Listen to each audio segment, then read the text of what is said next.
ఏ అధ్యాయంలో ఏముందో చెప్తాడు. అత్తగారు పెట్టాలి వండి అల్లుడికి కడుపు నిండా, అందుకని తన కొడుకుతో సమానం.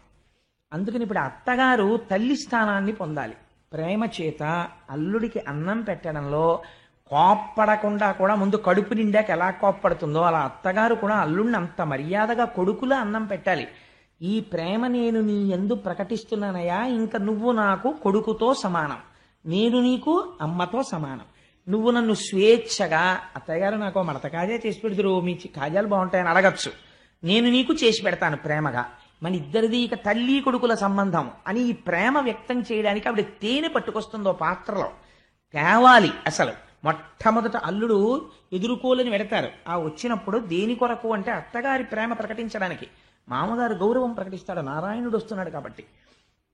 అత్తగారు మాత్రం అలా వెళ్ళదు, ఈవిడ లక్ష్మిగా వెళ్ళదు, ఈవిడ తల్లిగా వెడుతుంది. వెళ్ళి చిన్న గిన్నెతో తేనె పట్టుకెళ్ళి అరచేతిలో తేనె వేస్తుంది. వేస్తే అల్లుడు సంతోషంగా తేనె తీసుకుని అత్తగారి కాళ్ళకి నమస్కారం చెయ్యాలి. అమ్మా, మిమ్మల్ని మాతృపంచకంలోకి తీసుకున్నాను, ఇవాళ నుంచి మీరు మా అమ్మ అని. దాన్ని మధుపర్కం అంటారు వివాహంలో. అంతేగాని జరీ అంచు పంచట్లేదు, ఇంత అంచు లేదండి మా అల్లుడికి అని దెబ్బలాడుకోవడానికి మధుపర్కం కాదు. మధుపర్కం అంటే అలా పుచ్చుకున్నది మధుపర్కం. దానివల్ల ఆ శోభ కలుగుతుంది, ఆ ఆత్మీయత కలుగుతుంది. అందుకని ఇక్కడ ఈ అల్లుడు మావా సంబంధం విషయంలో దక్షుడికుందేమో మనసులో, శివుడికి లేదు. ఎందుచేత ఆత్మస్వరూపి అయి ఉన్నాడు. ఇలా కూర్చునుండగా పితామహుడు లేవడు, ఎందుకంటే ఆయన పెద్దవాడు. అందుకే ఆ పేరేశారు. చతుర్ముఖ బ్రహ్మ అనకూడదా, సరసిజ గర్భుడు అనకూడదా, అంటే వనజనాభుడు అనకూడదా, లేకపోతే ఏదో కమల గర్భుడు అనకూడదా, ఏదో పేరు పెట్టచ్చు బ్రహ్మగారికి. కానీ ఏమీ అనలేదు. అనకుండా ఆయనకి పితామహ అంటే పెద్దవాడు, గౌరవింపదగినవాడు. అందుకని ఆయన లేవకూడదు. రెండోవాడు లేవవలసిన వాడని మనకు అనిపించేవాడు అల్లుడు కాబట్టి, కానీ లేవడు. ఎందుకని భర్గుడు మహాజ్ఞాని, ఆత్మస్వరూపి. అందుకని పితామహ భర్గులు తప్ప అందరూ. ఎందుకంటే ఆ రెండు మాటలు పట్టుకుని అలా కొట్టుకుంటారు మీరు అని అనుకోకండి. కథ అంతా దాని మీదే ఆధారపడి ఉంది, వెనకాతల ఆఖ్యానం అంతా. అందుకని పితామహ భర్గులు తప్ప అందరూ. వాళ్ళిద్దరూ లేవకపోతే దక్షుడు లోపలికి వచ్చేసాడు. లోపలికొచ్చి లేచిన వాళ్ళ వంక ప్రసన్నంగా ఏం చూడలేదు, లేవని వాళ్ళు ఎవరు సభలో చూశాడు. బ్రహ్మగారు లేవలేదు, పెద్ద పట్టించుకోలేదు. పితామహ బిరుదుంది కదా, ఆయన బొటన వేళ్ళలోంచి వచ్చాను ఊరుకున్నాడు. ఇటు చూశాడు ఎర్రటి కంటితో, అల్లుడు లేవలేదు.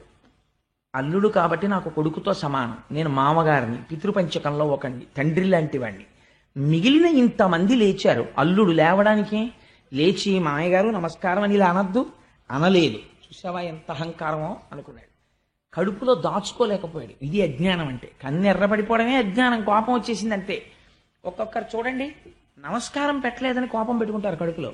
నమస్కారం అనేటటువంటిది respect cannot be demanded, it should be given voluntarily. స్వచ్ఛందంగా ఇవ్వాలి. ఒకరిని చూస్తే ఒకరికి నమస్కారం స్వచ్ఛందంగా పెట్టబుద్ధి వెయ్యాలి. అంతేగాని ఫలానా వాడు నాకు నమస్కారం పెట్టలేదని కక్ష పట్టడం మరింత నమస్కార యోగ్యతని కోల్పోవడం. అందుచేత నమస్కారం ఫలానా వాడు పెట్టలేదని ఇంతమంది సభలో పెట్టని వాడిని గుర్తుపట్టాడంటే ఎంత అజ్ఞానంతో వచ్చాడో చూడండి దక్ష ప్రజాపతి. ఆయన ఎంత ప్రజాపతి అయితే ఎవడక్కావాలి అంటే, ఇవాళ దక్ష ప్రజాపతి ఏ రూపంలో ఉన్నాడు? లేచిన వాళ్ళు ఇంతమంది గుర్తులేరు, లేవని వాళ్ళు ఇద్దరిలో ఒకడు ఎందుకు గుర్తులేడో అందుకని లేవక్కర్లేదు లేని వదిలిపెట్టాడు, ఒకడిని పట్టుకుంటున్నాడు. అంటే ఇప్పుడు అజ్ఞానమునందు దక్షుడున్నాడు ఖచ్చితంగా కదండి. లేకపోతే ఫలానా ఆయన సభలో నేను వచ్చినప్పుడు లేవట్లేదు, ఆయన మీద కక్ష పెట్టాడంటే తను జారిపోతున్నాడా, అవతలవాడు జారిపోతున్నాడా? చూశాడు శంకరుడి వంక, కళ్ళు ఎర్ర పడిపోయాయి. క్రోధంతో సభలో ఉన్న వాళ్ళందరినీ చూసి ఒక మాట అన్నాడు, వీడెవరు అన్నాడు.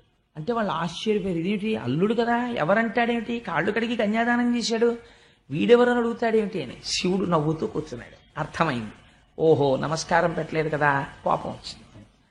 అంటే పాపం వాళ్ళు లేచి అన్నారు, శివుడండి అన్నారు.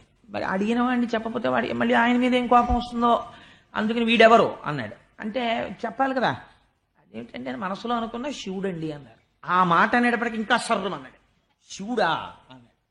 శివుడు అంటే మంగళములను ఇచ్చువాడు అని అర్థం. ఆయన ఎప్పుడు మంగళములని చేస్తాడు, అమంగళం చెయ్యడం ఆయనకి చేత కాదు, అసలు ఆయన చెయ్యడు. అందుకని ఆయనకి శివుడని పేరు. ఆ పేరు చెప్పేటప్పటికి కోపం వచ్చిందంటే ఆయన అన్నాడు, అనయములుప్త క్రియాకలాపుండు, మానహీనుండు, మర్యాద లేనివాడు, మత్త ప్రచారుండు, దిగంబరుండు, భూత ప్రేత పరివృతుండు, ఉన్మత్తనాథుండు, భూతిలిప్తుండు, అస్థిభూషణుండు. ఎంత దారుణమైన మాటలు వాడాడో చూడండి. ప్రమథ భూతనాథుండు, భూతిలిప్తుండు, అస్థిభూషణుండు, దుష్ట హృదయుండు, నష్ట హృదయుండు, నష్ట శౌచుండు, దుష్ట హృదయుండు, ఉగ్ర పరేత భూ నికేతనుండు, వితత స్రస్త కేశుండు. అశుచి అయిన ఇతనికి శివుడను ప్రమాదమిట్లు కలిగే, అశివుడైన ఇతనిని శివుడని పిలిచి వేదంబు శూద్రునికిచ్చినట్లు అన్నాడు. ఎవడు రావి శివుడని పిలిచినవాడు? అనయము లుప్త క్రియాకలాపుండు, మానహీనుండు, మర్యాద లేనివాడు. వీడు శివుడా? అనయము లుప్త క్రియాకలాపుండు. లుప్త క్రియాకలాపుండు అంటే అసలు ఏ పని చేయనివాడు. ఏమిటి కోపం? లేచి నమస్కారం పెట్టలేదు. వీడికి పని ఉండదు, పాడుండదు, అలా కూర్చుంటాడు. వీడు ఏ పని చేయడు. అనయము లుప్త క్రియాకలాపుండు. మీరు చాలా జాగ్రత్తగా వినాలి. ముందు నేను తిట్లు చెప్పేస్తాను. ఎందుకంటే పోతన గారు అన్నారు, వ్యాసుల వారును, ఇది దక్షుని చేత పరమశివుని పట్ల క్రోధంబుతో చేసినటువంటి ఈ వ్యాఖ్య ఎందయో స్తోత్రంబై పరంగే అన్నారు. అది ఎలా జరిగింది అన్నది తర్వాత వివరణ చేస్తాను. ముందేమన్నాడంటే అనయము లుప్త క్రియాకలాపుండు. కోపం వచ్చేసింది అనుకోండి అల్లుడి గారి మీద, పనా పాడ అలా పురాణాలుగా పోతుంటాడు అంటాడు మామగారు. అందుకని అనయము లుప్త క్రియాకలాపుండు. వీడికేం పని పాడు లేదు. మానహీనుండు. వీడికి మానం మర్యాద ఏం లేవు. ఎందుకని? ఆయన దిగంబరుండు, బట్టకట్టుకోడు. మానహీనుండు, మర్యాద లేనివాడు. ఇక్కడ బయటపడిపోయాడు స్పష్టంగా. ఏమిటి మర్యాద? తనకి దండం పెట్టలేదు. అందుకని మానహీనుండు, మర్యాద లేనివాడు. అక్కడతో ఊరుకున్నాడా? ఊరుకోలేదు. మత్త ప్రచారుండు. ఎప్పుడు మదించినటువంటి వాడు ఎలా ఉంటాడో, పిచ్చాడు అలా తిరుగుతుంటాడు. మత్త ప్రచారుండు, ఉన్మత్త ప్రియుండు. పిచ్చి వాళ్ళందరినీ వెంటేసుకు తిరుగుతుంటాడు. అలాంటి వాళ్ళంటే వీడికి ఇష్టం. ఉన్మత్త ప్రియుండు, దిగంబరుండు, బట్టే కట్టుకోడు. దిగంబరుండు, భూత ప్రేత పరివృతుండు. ఎప్పుడు చుట్టూ భూతాల్ని, ప్రేతాల్ని, పిశాచాల్ని పెట్టుకు తిరుగుతాడు. భూత ప్రేత పరివృతుండు. ఉన్మత్తన తామస ప్రమథ గణనాథుండు. తామసమైనటువంటి ప్రమథగణాలకన్నింటికీ కూడా నాథుడై ఉండేటటువంటి వాడు. భూతిలిప్తుండు. శ్మశానంలో కాలినటువంటి శవానం యొక్క బూడిదని తీసి ఒంటికి రాసుకుంటాడు. భూతిలిప్తుండు, అస్థిభూషణుండు. ఆ శవం కాలిపోయిన తర్వాత ఉన్న ఎముకలు తీసి దండ కొట్టుకుని మెళ్ళలో వేసుకుంటూ ఉంటాడు. భూతిలిప్తుండు, అస్థిభూషణుండు. అక్కడతో ఊరుకున్నాడా? నష్ట శౌచుండు. అసలు వీడికి శౌచమే లేదు. అంతమునందు లేదు, బాహ్యమునందు లేదు. రెండింటి యందు శౌచం లేదు. నష్ట శౌచుండు, దుష్ట హృదయుండు. మంచి హృదయం కాదు, చాలా దుష్టమైనటువంటి హృదయం ఉన్నవాడు. నష్ట శౌచుండు, దుష్ట హృదయుండు. ఉన్మత్తనాథుండు. పిచ్చాళ్ళందరికీ వీడి నాయకుడు. ఉన్మత్తనాథుండు, ఉగ్ర పరేత భూ నికేతనుండు. శవాలన్నింటినీ ఎక్కడ కాలుస్తారో, అందరూ ఎక్కడికి వెళ్ళడానికి భయపడతారో అటువంటి శ్మశానంలో తిరిగేవాడు. ఉగ్ర పరేత భూ నికేతనుండు, వితత స్రస్త కేశుండు. జుట్టు దువ్వుకోవడమే చేత కాదు. ఎప్పుడు జడలు కట్టేసి పెద్ద జటాజూటం ఒకటి కట్టుకు తిరుగుతుంటాడు. వితత స్రస్త కేశుండు. లేదా ఇలా చిమ్ముకుని విరజిమ్ముకుని తిరుగుతుంటాడు. అందుకని వితత స్రస్త కేశుండు.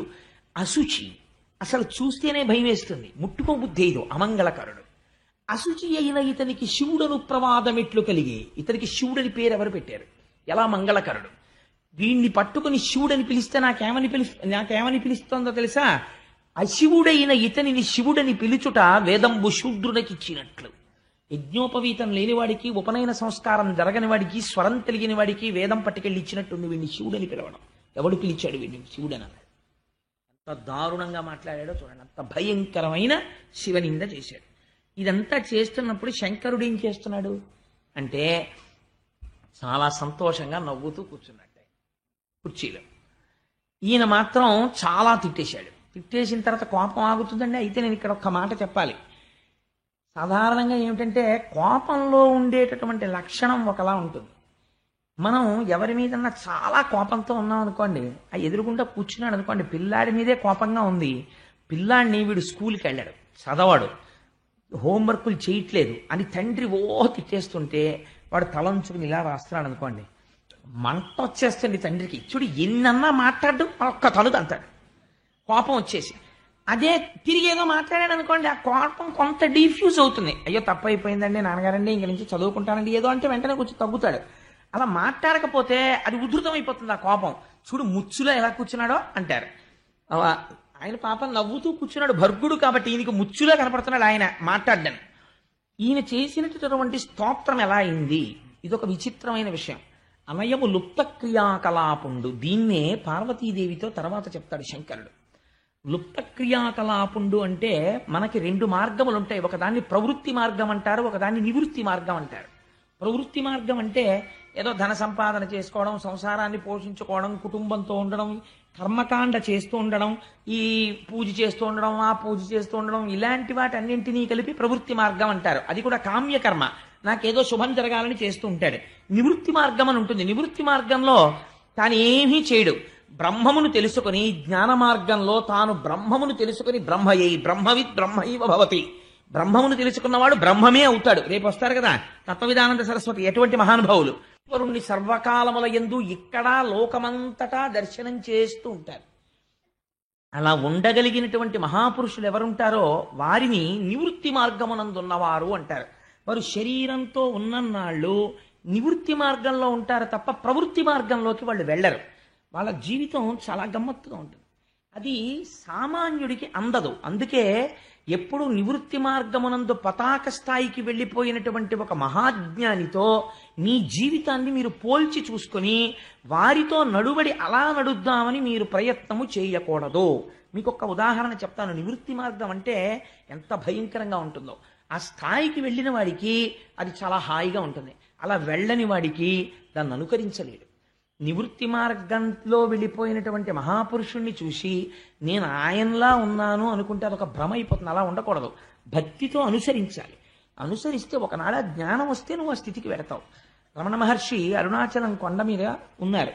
ఏదో ఓ పెద్ద మర్రి కోటి కింద పడింది. దక్షిణామూర్తి కూర్చునే మర్రి చెట్టు ఆకే ఇది అని ఆ ఆకు ఎటువైపు నుంచి పడిందో అటువైపుగా నడిచి వెళ్ళారు. పెడితే ఆ మర్రి చెట్టు కనపడింది. ఇక్కడే దక్షిణామూర్తి ఉంటారు, చూద్దాం అనుకున్నారు. ఇంతలో ఆయన కాలు అనుకోకుండా ఒక తేనె పట్టుకి తగిలింది.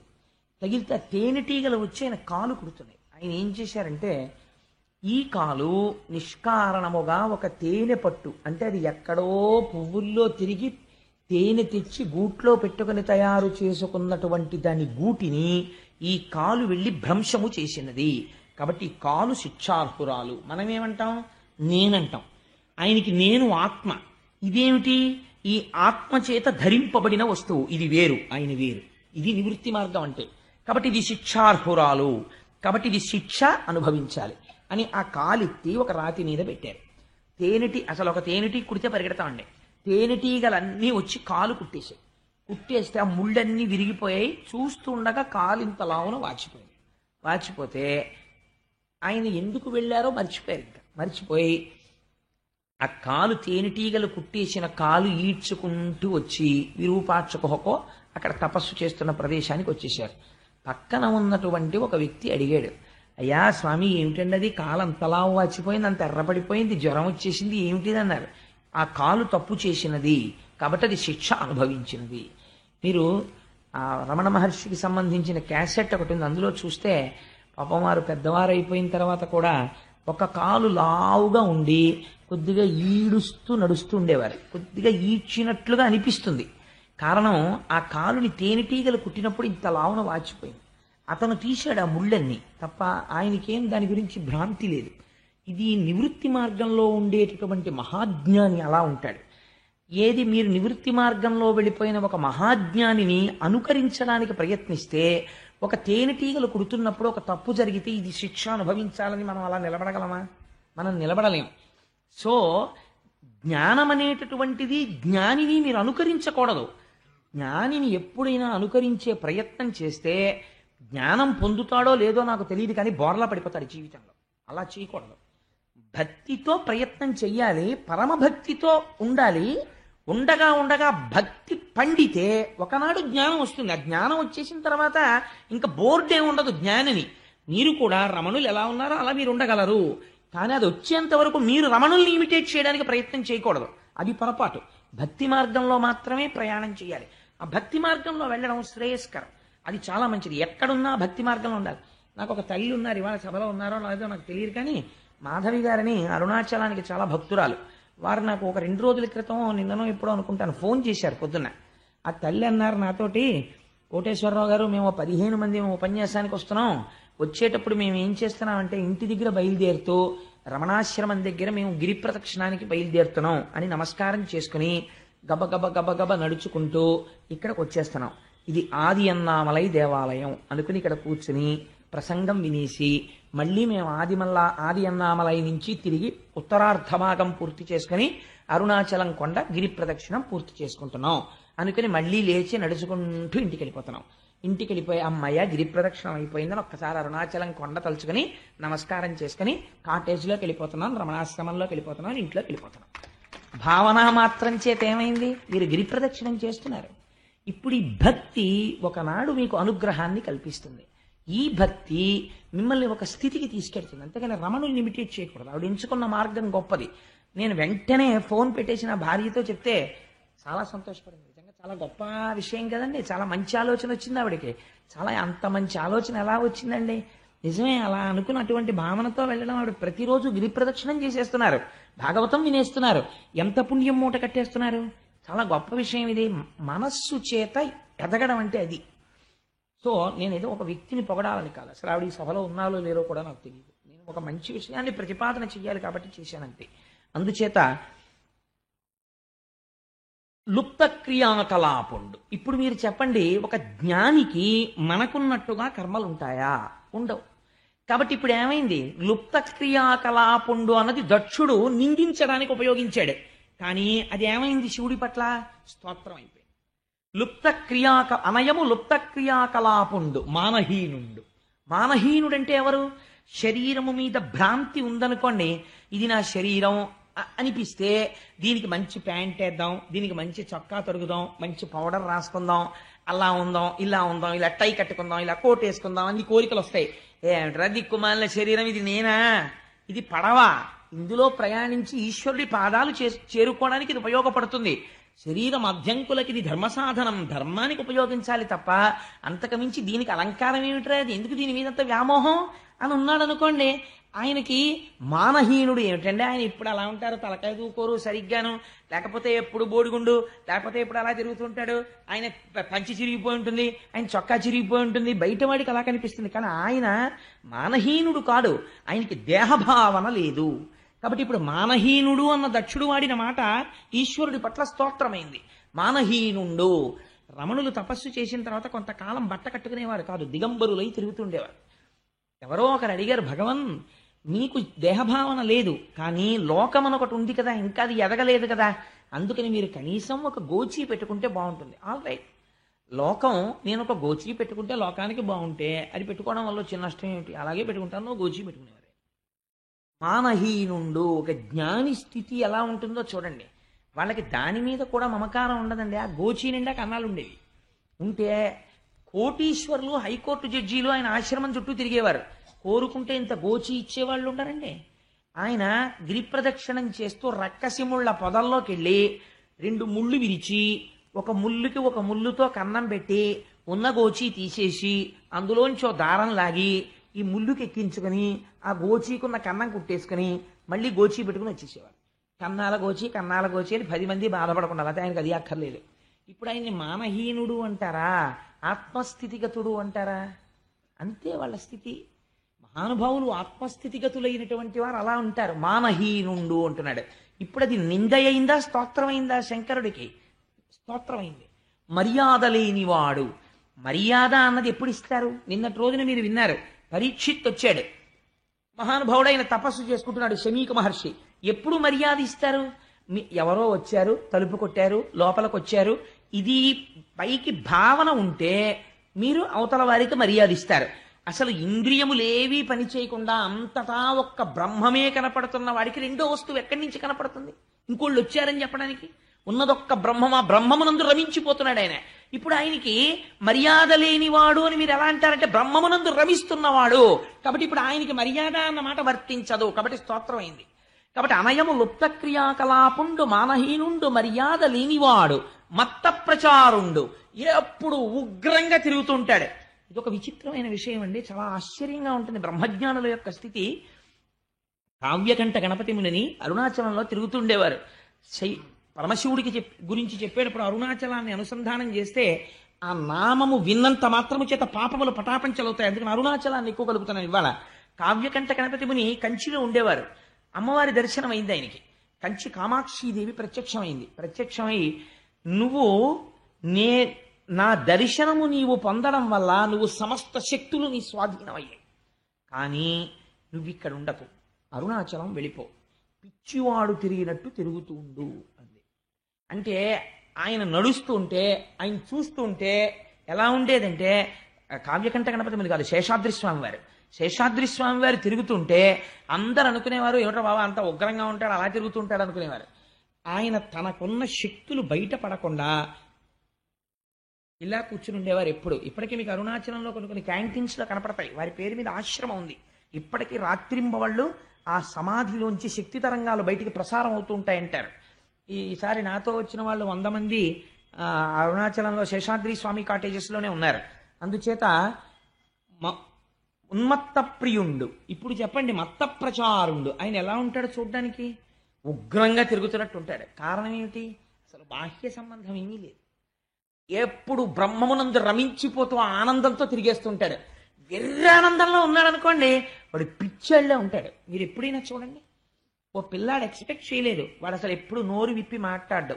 ఎప్పుడు చూసినా ఇలా రైటింగ్ ప్యాడ్ ఎట్టుకుని ఇలా ఓ లెక్కలు చేసేస్తుంటాడు. ఆ పిల్లాడికి తండ్రి ఫోన్ చేశాడు, ఒరే హైదరాబాద్ నుంచి ఇప్పుడే తెలిసింది న్యూస్, ఎంసెట్లో నీకు స్టేట్ ఫస్ట్ వచ్చింది. ఎప్పుడు నోరెత్తిని మాట్లాడే పిల్లాడి అపార్ట్మెంట్లో ఒక్కసారి ఆహూ ఓహా అని అరిచాడు. బయటికి వచ్చిన నిక్కరేసుకుని పరిగెత్తుకుంటూ వచ్చేసాడు. వాళ్ళ తలుపులు కొట్టేశాడు, వీళ్ళ తలుపులు కొట్టేశాడు, వాచ్మెన్ని కౌగిలించేసుకున్నాడు, ఎదురింటి వాళ్ళ కుక్కను ముద్దెట్టేసుకున్నాడు, అక్కడెక్కడో వెళ్ళిపోతున్న పిల్లని ఎత్తేసుకున్నాడు.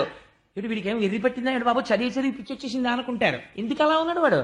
వాళ్ళ గొప్ప ఆనందాన్ని పొందేశాడు వాడు. యోగరతో వా భోగరతో వా సంగరతో వా సంగ విహీన యస్య బ్రహ్మణి నమతే చిత్తం నందతి నందతి నందక్షేమ. ఆ బ్రహ్మానందమును పొందినటువంటి వాడు అలా తిరుగుతుంటాడు. అందుచేత శంకరుడు బ్రహ్మానందమును పొందుతున్నవాడు, ఆత్మయందు స్థితిగతుడు, ఆత్మస్వరూపి. ఇంత పిసరు కల్తీ అందులో ఉండదు. కాబట్టి ఇప్పుడు ఆయన నిర్గుణ చైతన్యమై ఉన్నాడు, లింగస్వరూపి అయి ఉంటాడు. అందుకని ఆయన ఎలా ఉంటాడు? మత్త ప్రచారుండు, ఉన్మత్త ప్రియుండు. ఇదో విశేషణం వేసి పారేశాడు. పెచ్చాళ్ళకి ఇష్టం రా నువ్వంటే, మామూలు వాళ్ళు ఎవరు నేను ఇష్టపడరా అన్నాడు. ఉన్మత్త ప్రియుండు. ఉన్మత్తుడు అంటే ఎవరో తెలుసా? ఆయనకి శివాష్టోత్తర శతనామ స్తోత్రంలో ఆయనకి అదో పేరు, ఉన్మత్త ప్రియాయ నమః అని. అందుకే ఉమ్మెత్త పూలతో పూజ ఇంకెవరికి లేదు, శివుడి కోడికే. పిచ్చివాణ్ణి మీరు ఎప్పటికీ అర్థం చేసుకోలేరు. ఎందుకని అంటే వాడికి ఏదో భావన ఉంటుంది, కానీ వాడు చేస్తున్న పని మీకు అర్థం కాదు. అలాగే బ్రహ్మజ్ఞాని చేసేటటువంటి పని మీకు అర్థం కాదు. రామకృష్ణ పరమహంస చీకటి పడిన తర్వాత బాగా చీకటిగా మారేడు దళాల చెట్లుండి ఇంతంత ముళ్ళు ఇలా కిందకున్న చోటికి ఆ గుబుర్లలోకి వెడుతుండేవారు. ఒకసారి వాళ్ళ మేనల్లుడికి అనుమానం వచ్చింది, ఎక్కడికి వెడుతుంటాడో చూద్దాం అసలని చీకట్లో రామకృష్ణ పరమహంస వెంట వెడుతుంటే రామకృష్ణ పరమహంస జంజం తీసేసి ముళ్ళుకి పెట్టేసి ఉన్న గోచి విప్పేసి అవతల పారేసి ఆ ముళ్ళల్లోకి వెళ్ళిపోతుంటే ఇంతంత మారేడు దళాల చెట్ల ముళ్ళు వీపు గీరేస్తున్నాయి. రక్తం ఓడిపోతూ వెళ్ళిపోయి చెట్టు కింద కూర్చుని తపస్సు చేసుకుంటున్నారు. వాళ్ళు అటువంటి నిశ్శబ్దాన్ని కోరుకుని బ్రహ్మమును అనుభవిస్తారు, ఆ ఆనందాన్ని అక్కడ అనుభవిస్తారు వాళ్ళు. ఇప్పుడు ఇది బయటవాడికి ఎలా ఉంటుందండి? పిచ్చేళ్లే ఉంటుంది. అందుకే పెద్దలు అన్నారు, రామకృష్ణ పరమహంసకు పట్టిన పిచ్చి నాకెప్పుడు పడుతుందో అన్నారు. ఇన్ని జన్మలకు అలా బ్రహ్మము గురించి తాపత్రయపడేది. ఇప్పుడు చెప్పండి, ఉన్మత్త ప్రియుండు, బ్రహ్మజ్ఞానులైనటువంటి వాళ్ళు ఈశ్వరుణ్ణి కొలుస్తారు. అందుకే జ్ఞానము కావలసిన వాడు శంకర శివారాధనం చేస్తుంటాడు. అందుకని ఉన్మత్త ప్రియుండు, దిగంబరుండు, బట్ట కట్టుకోడు. దానికి 2 అర్థాలు. అసలు నిజానికి ఈ పద్యం ఒకటే నెలలు చెప్పచ్చు, అంటే అలా ఏం నేను చెప్పను, కంగారు పడకండి. దిగంబరుండు, దిగంబరుండు అంటే అంతటా వ్యాపించేశాడు కాబట్టి దిక్కులను వస్త్రముగా కట్టుకున్నవాడు కాదు. మీరు ఒక్కటి ఆలోచించండి. నేను కొంచెం ఇలా చెప్పానని నన్ను అన్యథా భావించకండి. ఒక స్త్రీ కొన్ని కోట్ల రూపాయలు విలువైన బంగారు ఆభరణాలు ధరించింది, కానీ బట్ట కట్టుకోకుండా బయటికి వచ్చింది. ఏమంటారు? ఛీ, మాన మర్యాదలు లేవురా, వస్త్రం ధరించకుండా బయటికి వచ్చింది అంటారు. ఒక స్త్రీ పసుపు తాడు మెళ్ళో వేసుకుని నల్లపూసలు వేసుకుని 30 రూపాయల చీర కట్టుకుని బయటికి వచ్చింది, మానవతి రావిడ అంటారు. ఎందుచేత అంటే ఈ శరీరము వేరొకరిని గౌరవించవలసి, ఈ శరీరము వేరొకరిని ఆకర్షిస్తోంది అన్న భావన ఉన్నంత కాలము దీనికి వస్త్రం అవసరము. బాహ్యమునందు, ఆంతరమునందు దీనికి భక్తి అన్న వస్త్రం అవసరము. ఇప్పుడు శంకరుడు బట్ట కట్టుకోవడానికి ఆయన మీద ఎవరున్నాడని ఆయన కొలుస్తాడు? ఉన్నది ఆయన ఒక్కడే పరబ్రహ్మం. మీరు అందుకే అదేమిటండి నిన్నవరకు నారాయణుడు అన్నారు కదా అనుకోకండి. నారాయణ శివ రెండు ఒకటే తత్వం. అందుకని ఇప్పుడు ఆయన ఎవరిని కొలవాలి? ఇంకా ఆయనకి భక్తి ఏంటి? అందుకని ఆయనకి భక్తి వస్త్రం కట్టుకోడు. తాను పొందవలసిన వేరొకడు లేడు కాబట్టి. ఇది దిగంబరుడు అంటే. కాబట్టి దిగంబరుండు, భూతప్రేత పరివృతుండు, ఎప్పుడు భూతాల్ని ప్రేతాల్ని వెంట పెట్టుకు తిరుగుతుంటాడు. మీరు ఒకటి బాగా ఆలోచించండి. సాధారణంగా శివుణ్ణి నింద చేసేవాళ్ళు ఈ మాట అంటుంటారు, పిశాచాల్ని వాటిని పెట్టుకు తిరుగుతుంటాడు. నేను ఒక మాట అంటాను. ఒక మాస్టర్ ఒక ఆయన ఉన్నాడు, చాలా గొప్పగా పాఠం చెప్తాడు. ఆ పాఠం చెప్పే మాస్టారు 95 మార్కులు 96 మార్కులు తెచ్చుకునే పిల్లల్ని మాత్రమే అభిమానిస్తాడు. 35 మార్కులు వచ్చే పిల్లవాడి వంక ఇలా కన్నెత్తి కూడా చూడ్డం, వాళ్ళ హోంవర్క్ పుస్తకం చూడ్డం, వాడికి ఇంకొక మాట పాఠం చెప్పడం. వాడు లేచి ఏదైనా డౌట్ అడిగితే చీనోర్మై నీకు వచ్చే మార్కులు ఎన్ని కూర్చో అన్నాడు అనుకోండి. అంటే ఆ 35 మార్కులు వచ్చేటటువంటి వాడికి ఈయన ఎప్పటికైనా టీచర్ కాగలడా?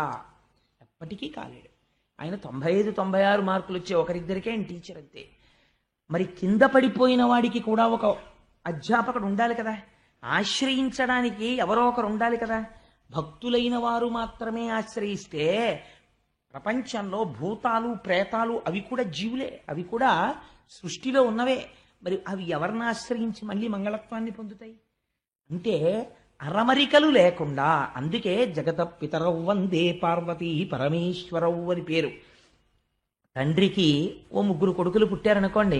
పెద్ద కొడుకు ఐఏఎస్ అయ్యాడు, ఒక పెద్ద పోస్ట్లో ఉండి chief secretary to government of Andhra Pradesh అయ్యాడు. రెండో ఆయన ఐపీఎస్ అయ్యాడు, ఆయనేమో ఏదో కర్ణాటక స్టేట్లో డైరెక్టర్ జనరల్ ఆఫ్ పోలీస్ అయ్యాడు. మూడో ఆయనకి అక్షరం ముక్క రాలేదు, ఒక 6-7 కొట్లకెళ్ళి 6-7 కొట్లల్లోనూ పద్దులు రాసుకుని జీవితం గడుపుతున్నాడు.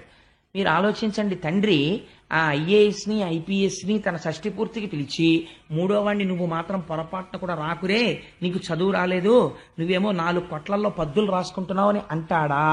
అనడు. ముందెవరిని పిలుస్తాడో తెలుసా అండి? ఈ కొడుకు దగ్గరికి వెళ్ళి, ఒరే అన్నయ్యలు ఇద్దరు పట్టుబట్టలు అట్టుకొస్తారు, నువ్వు లేనిపోని మెహర్బానీలకు పోయి నాన్నగారికి అమ్మకి పెడదామని నువ్వు కూడా ఎగరలేని ఎత్తుకి ఎగిరి నాకు దానికి 5 వేలు పెట్టి పట్టుబట్టలు పట్టుకురాకో, ఎవరికి తెలియక్కర్లేదు, నీ మొహం కామ్గా ఈ 10,000 రూపాయలు నీ దగ్గర ఉంచుకుని బట్టలు కొని అందరిలో పట్టుకొచ్చి పెట్టండి. ఎందుకంటారండి ఆ మాట? తండ్రి కనుక. అడుగున ఉండిపోయిన వాడి మీదే అభిమానం చూపిస్తాడు. ఒరే నువ్వు ఉంచరా అంటాడు. ఆ మనవాణ్ణి దగ్గర పెట్టుకు చదివిస్తాడు. నీకు ఎలాగో రాలేదు, పోనీ వాడిని ఉంచరా, వాడిని నా దగ్గర పెట్టి చదివిస్తాను, వాడైనా వృద్ధిలోకి వస్తే కాస్త నీ కుటుంబం సంస్కరింపబడుతుంది అంటాడు. ఎవడు వెనకబడిపోయాడో వాడి గురించి తాపత్రయపడతాడు తండ్రి. భూతప్రేత పరివృతుండు, ఇది జగత పితరవ్వంది. భూతప్రేతాలకి కూడా తన ఆశ్రయమై ఉంటాడు. ఎంతటి విశాల హృదయుడు నా స్వామి. అందుకని భూతప్రేత పరివృతుండు. ఇప్పుడు స్తోత్రమైందా నిందైందా ఆయనకది? ఉగ్ర పరేత భూ నికేతనుండు. శ్మశానాల్లో తిరుగుతుంటాడా ఆయన అన్నారు. నేను కొన్ని విధులు పెట్టేస్తున్నాను, ఎందుకంటే ఇప్పుడు నేను అన్ని మాటికి వ్యాఖ్యానం చేస్తూ కూర్చుంటే ఎప్పటికవుతుంది భాగవతం. అందుకని ఉగ్ర పరేత భూనికేతనుండు, శ్మశానంలో ఉంటాడు. ఇదొక మాట. రుద్రుడు శ్మశానవాసి, శివుడు శ్మశానవాసి, కాబట్టి పూజ చేయకెళ్ళలేదు. ఆల్ రైట్, నేను ఒక మాట అంటాను, మీరు ఆలోచించండి. శ్మశానము దేనివల్ల అపవిత్రము? శవాలు పెడతాయి కాబట్టి అమంగళము. ఒకవేళ శవాలు వెళ్ళినది అమంగళమైతే, శవమున్న ప్రదేశము అమంగళమన్నది యథార్థమైతే, ఈ భూమండలమంతా శ్మశానమే. నేను ఇలా అంటాను. శ్మశానంలో చచ్చిపోయాడా, ముందు ఇంట్లో చచ్చిపోయాడా? ఇంట్లో చచ్చిపోయి శ్మశానానికి వెళ్తున్నాడు. హాస్పిటల్లో చచ్చిపోయి శ్మశానానికి వెళ్తున్నాడు. చావన్నది వచ్చింది శ్మశానంలో కాదు, ఇక్కడ వచ్చింది. పిండాండము బ్రహ్మాండములో కలిసిపోతున్న పవిత్ర ప్రదేశం శ్మశానం. మరణం వచ్చింది ఇక్కడ వచ్చింది, నీ ఇంట్లో వచ్చింది, హాస్పిటల్లో వచ్చింది, కారులో వచ్చింది, బస్సులో వచ్చింది, రైల్లో వచ్చింది. శ్మశానంలో మృత్యు ఎవరికీ రాలేదు. శ్మశానవాసి అంటే అర్థం ఏమిటంటే, చచ్చిపోయిన తర్వాత అందరూ వదిలేస్తారు. నావాడన్నవాడు ఒక్కడు రాడు. జీవుడు కాయము వీడి జీవుడతి కంపిత చిత్తత నేగుచుండవో నాయనయంచు ఎచ్చు నిజ నందన నందినులైన కాని కందోజిని భాష్పముల్ తొలుక దుఃఖ మహాంబుధి సొచ్చు పత్నియున్ కాయము వీడి రారు కథ చేసిన పుణ్యము కర్మము తప్ప శంకర. ఎంత గొప్ప మాట అండి నిజంగా. నా భార్య అంటాడు. దుఃఖ మహాంబుధి సొచ్చు పత్నియున్. ఆయన ఆఖరి ఊపిరి అయిపోతుంటే ఎగ ఊపిరి వచ్చేస్తుంటే గుండెలు బాదుకుంటూ ఏడుస్తూ నిలబడిపోతుంది అంతే ఆవిడ. ఏం చేయగలదు అంతకన్నా? కొడుకు ఎక్కడి వరకు వస్తాడు? శ్మశానం వరకు వచ్చి అంచేష్టి చేసేస్తాడు. వాడు తిరిగి వెళ్ళిపోతాడు. 11వ రోజున బట్టలు పెట్టుకొచ్చి బావమరిది పెట్టేస్తాడు. అప్పుడు ఇంకా తోడొచ్చేవాడు ఎవడన్నా ఉంటే, నీకేం భయం లేదు నాన్న, ఇంత పుణ్యం చేశావే, జీవితంలో ఒక్కసారి శివ అన్నావు, అలా అన్నందుకు ఇది విడిచిపెట్టి వెళ్ళిపోయేటప్పుడు నీకు తోడుగా నేనున్నాను అని చెప్పడానికి నేనున్నానని అక్కడ తానున్నాడు. రోజు మీరున్న ఊళ్ళో కనపడ్డ వాళ్ళు మీకు గొప్ప కాదండి. మీరు ఒక రైల్వే స్టేషన్లో భయంకరమైనటువంటి ప్రమాదం జరిగి ఏమీ తెలియని చోట మీరు రైళ్లు దిగిపోయి ఒంటి నిండా దెబ్బలతో పడిపోయి ఉన్నటువంటి స్థితిలో మీ భార్య లేదు, బిడ్డలు లేరు, సెల్ ఫోన్ ఎక్కడో పడిపోయింది, ఎక్కడ చూసినా ఆర్తనాదాలు, ఏడుపులు తప్ప ఇంకొకటి లేని స్థితిలో అప్పుడు గబాలన ఏమండి మీరా అని ఎవరో వచ్చి పలకరించి, మీరు నాకు బాగా తెలుసండి, బెంగ పెట్టుకోకండి, నా దగ్గర రొట్టె ఉంది, నాకు దెబ్బలు తగలలేదు అని మీకు దెబ్బలు తుడిచి కట్టుకట్టి మీకు రొట్టె పెట్టిన వాడు మీకు ఎంత ఆత్మబంధువుగా కనపడతాడు. ఎవ్వరూ రాక అందరూ వదిలేసిన చోట నా స్వామి అండగా ఉండి చెయ్యి పట్టుకుంటున్నాడు. ఇది బంధుత్వమా, రక్షకత్వమా, ద్రోహబుద్ధ? ఆయనకి అమంగళత్వం అంటగడతావా? ఎంత సాహసం నీకు! అలాగైతే మంగళత్వము అమంగళత్వము ప్రపంచం అంతా ఉంది. ప్రపంచంలో జీవులు చచ్చిపోని ప్రదేశం ఒకటి నాకు చూపించండి, అప్పుడు దేశమంతా శ్మశానమే. కాబట్టి మొత్తం భూమండలం అంతా అమంగళం అయి ఉండాలి. లేదా అది అమంగళం కాకపోతే ఇదంతా అమంగళం కాకుండా ఉండాలి. ఏదో ఒక మాట ఉంటుంది అంతే తప్ప అది అమంగళం ఇది సుమంగళం అని నువ్వు అనకు. ఇది ఎలా మంగళం అవుతుంది? అంతా అమంగళమే అలాంటప్పుడు. ఎందుకంటే అన్ని చోట్ల చచ్చిపోతున్నారు కాబట్టి ఇప్పుడు ఏమైంది? ఉగ్ర పరేత భూనికేతనుండు, ఆయనంత ఔదార్యం ఉన్నవాడు, ఆయనంత రక్షకుడు ఎక్కడున్నాడు? ఇది తండ్రితనం అంటే. తండ్రి ఎప్పుడొస్తాడండి? ఎవ్వరూ రానటువంటి స్థితిలో కష్టంలో పడిపోయి ఉంటే వచ్చేవాడు ఎవరో తెలుసా అండి? తండ్రి ఒక్కడే. మీరు ఎప్పుడైనా పేపర్లో చదవండి, 100 హత్యలో ఎక్కడో చేసి మోస్ట్ వాంటెడ్ లిస్ట్ లో ఉండి ఆఖరికి ఆ వ్యక్తి దొరికి జైలుకు పట్టుకెళ్ళిపోతుంటే అందరూ వీడు దొంగ దొంగ దొంగ అంటుంటే అప్పుడు కూడా వాళ్ళు కన్న కొడుకుతనాన్ని చూసి ఏడిచేటటువంటిది, ఉరి తీసేస్తే ఆ శవం కోసం ఆ జైలు బయటకు వచ్చి కూర్చుని ఏడిచేది తల్లిదండ్రులే. నా స్వామి రుద్రభూమిలో ఉంటాడంటే అది కారణం. అయ్యయ్యో ఇంత శరీరం ఇచ్చాను రా, ఏమీ చేయలేకపోయాడు, పోన్లే నేనున్నానన్నా బెంగెట్టుకోకోసారి కనపడదామని అక్కడ ఉంటాడు ఆయన. ఎంత మంగళప్రదుడండి ఆయన. ఉగ్ర పరేత భూనికేతనుండు వితత స్రస్త కేశుండు, జుట్టు విరబోసుకుని ఉంటాడని తిట్టాడు. కానీ అందులో ఒక గొప్ప శబ్దం ఉంది. కపర్దీ అని ఆయనకి పేరు. ఆయన పెద్ద జటాజూటంతో ఉంటాడు కాబట్టే గంగని పెట్టాడు. లేకపోతే గంగ ఎక్కడి నుంచి వస్తుంది? సగరపుత్రులు ఎలా తరిస్తారు? అటువంటి వాడు, ఆ వ్యోమకేశుడైనటువంటి వాడు ఎవరున్నాడో మీకు ఒక మాట చెప్పనండి. తీర్థయాత్ర చేసేటప్పుడు తీర్థయాత్ర ఫలితములు మీకు రావు. ఎందుకో చెప్పనా? మీరు ఒక నదీ స్నానానికి వెడతారు, నేను స్నానం చేశాను అనుకుంటారు, మీకు ఆ ఫలితం ఇవ్వరు. ఎందుకు ఇవ్వరంటే నదీ స్నానం చేసేటప్పుడు నియమం ఉంది. ఒక మంత్రం చెప్తూ గట్టునున్న ఇసుక తీసి నదిలోకి విసిరి స్నానం చేయాలి. మనందరం కాకి స్నానం చేస్తాం, సంకల్పం లేని స్నానం చేస్తాం. కాబట్టి ఇలా మీరు స్నానం చేసి ఒడ్డుకు రాగానే ఫలితాన్ని అక్కడ ఒక కృత్య తిరుగుతుంటుంది. బ్రహ్మగారు సృష్టించిన కృత్య కళ్ళకి కనపడదు, తింటుంది ఆ పుణ్యాన్ని, తిని బతుకుతూ ఉంటుంది. దానికి అదే పని, నదిలో ఒడ్లని తిరుగుతూ ఉంటుంది. అది పుణ్యం రాకుండా మీ పుణ్యాన్ని తినేసేటటువంటి కృత్య మీరు నదులలో స్నానం చేసినప్పుడు మీకు ఆ శ్లోకాలు తెలియవు, మీకు ఆ మంత్రాలు తెలియవు. తెలియకపోయినా మీరు ఒక క్షేత్రాన్ని దర్శనం చేసి విడిచిపెట్టేసే ముందు కపర్దీ అన్నారనుకోండి, శంకరుడి జటాజూటం తలుచుకుని నమస్కారం చేస్తే మీరు వెళ్ళినటువంటి ఆ క్షేత్ర ఫలితమును కృత్యం ముట్టుకోలేదు, మీ పుణ్యం మీకే ఉంచుతాడు. ఇప్పుడు ఇది పవిత్రమా అపవిత్రమా? ఆయన జుట్టు ఇంతటి పవిత్రత కలిగినటువంటి జటాజూటం. కాబట్టి వితత స్రస్తకేశుండు అని ఇన్ని మాటలని ఆ కర్ణం ఒక మాట అన్నాడు, అశివుడు. అసలు శివుడు ఏమిటి అయినా? అశివుడు అన్నాడు. మంగళప్రదుడు కానివాడిలా పైకి కనపడతాడు, కానీ ఆయన చేసేవన్నీ మంగళాలే. పైకి అమంగళంగా కనపడతాడు, కానీ అన్ని మంగళప్రదమైన పనులే చేస్తాడు. అశివుడైన ఇతనికి శివుడను ప్రమాదమెట్లు కలిగే అని ఇన్ని మాటలంటే నిజంగా మంగళం చేసేవాడే కాబట్టే, అంత మహాజ్ఞాని కాబట్టి ఇన్ని అన్న తర్వాత తిరగబడిపోయాడు అనుకోండి శివుడు కూడా. అప్పుడు ఇంకా మీకు శివుడిని పట్ల నింద స్తోత్రం ఎలా అవుతుంది?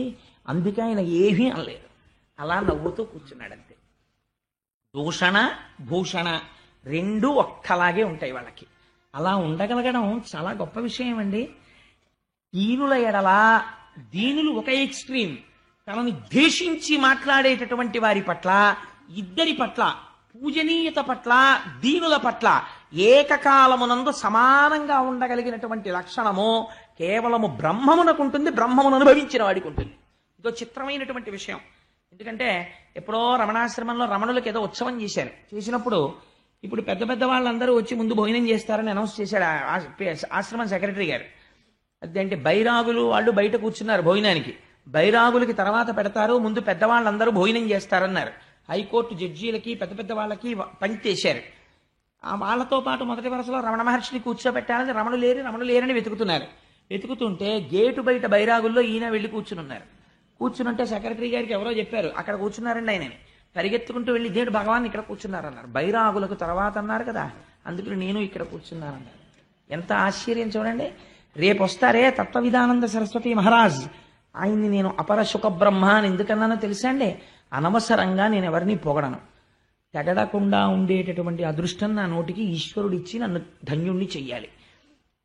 ఎందుకన్నానంటే, మీరు తత్వవిధానంద సరస్వతి మహారాజుని భిక్షకి పిలిచి, అయ్యా నాకేం లేదండి సైకిల్ మీద వచ్చానంటే, అయ్యా దానికి ఏముందండి రండి సైకిల్ ఎక్కేద్దాం, సైకిల్ ఎక్కి వచ్చేస్తారు. వచ్చేసి మీ ఇంటికి వచ్చి మీరు ఏ కు అన్న మాట కూడా రానివ్వరు. అసలు ఆయనకి కులము అన్న మాటే లేదు. ఎవరెవరివ్వండి, ఆయన భిక్ష పెట్టినప్పుడు ఈశ్వరుడు పెట్టాడు అంతే. అందరితో కలిసి అందరూ చూస్తూ ఉండగానే భిక్ష స్వీకరిస్తారు. నిన్నటి రోజున మీరు చూశారు కదమ్మా మా ఇంట్లో. తప్పించి ఆయనకి చాటు మాటు గోప్యం అలాంటివి ఏమి ఉండవు. అందరితో పాటు తింటారు. బ్రహ్మం ఏం తింటుందో నేను అది తింటున్నాను, ఈశ్వరుడు తింటున్నాడు అంతే, నేను తింటలేదు. అంత ఈశ్వర భావనతో ఉంటారు. ఒకరిని పిలవలసి వస్తే అసలు సాధారణంగా పేర్లు కూడా ఉపయోగం, మహాత్మా అని పిలుస్తూ ఉంటారు. ఇది బ్రహ్మమునందు రమించడం. నేనైతే యథార్థంగా ఏమనుకున్నానో తెలుసా అండి? తత్వవిధానంద సరస్వతి కాకినాడ 4 రోజులు ఇంత అమెరికా పర్యటన చేసి రావడం అన్నది కేవలం ఒక మిష. అసలు తత్వవిధానంద సరస్వతి మహారాజ్ ఈ ఊరు రావడం వెనకాతల కృష్ణ భగవానుని యొక్క కటాక్షం ఉంది అని అనుకుంటున్నాను. ఎందుకనంటే రేపు భీష్మ ఏకాదశి పర్వదినం నాడు తెలిసో తెలియకో నా బిడ్డలందరూ భాగవతం వింటున్నారు. భీష్మ ఏకాదశి నాడు మధ్యాహ్నం వారి దర్శనం ఇప్పించాలి, వారి అనుగ్రహ భాషను ఇప్పించాలి అనే ఈశ్వరుడు వారిని రప్పించాడు. రేపటి రోజున మనకి దర్శనం ఇస్తున్నారు. ఎవ్వరూ విడిచిపెట్టకండి. గంగా స్నానం కన్నా పవిత్రం వారి దర్శనం. తప్పకుండా అందరం కలిసి విష్ణు సహస్రనామ స్తోత్రం చేసి వారి దర్శనం చేసుకుని వారి అనుగ్రహ భాషణాన్ని విందాం. అందుకని రేపటి రోజున మనకి జరగబోతున్న దర్శనం సుఖబ్రహ్మ దర్శనమే, నాకేం అనుమానం లేదు అందులో. నేను ఎందుకు ఈ మాట చెప్పానంటే, ఉగ్ర పరేత భూ నికేతనుండు ఇన్ని మాటలు వాడి అశివుడైన ఇతనికి శివుడను ప్రమాదం ఎట్లు కలిగే. వాళ్ళకంటే లోపలొకటి దాచుకోవడం బయటకొకటి ఉండడం ఉండదు. ఎంత గోప్యం లేకుండా, ఎంత చక్కగా అరమరికలు లేకుండా కలిసిపోయి ఉంటారు. అలా ఉండడం ఒక్క బ్రహ్మజ్ఞానికి మాత్రమే సాధ్యమవుతుంది. అటువంటి శంకరుణ్ణి పట్టుకుని ఇన్ని మాటలు అన్నాడు.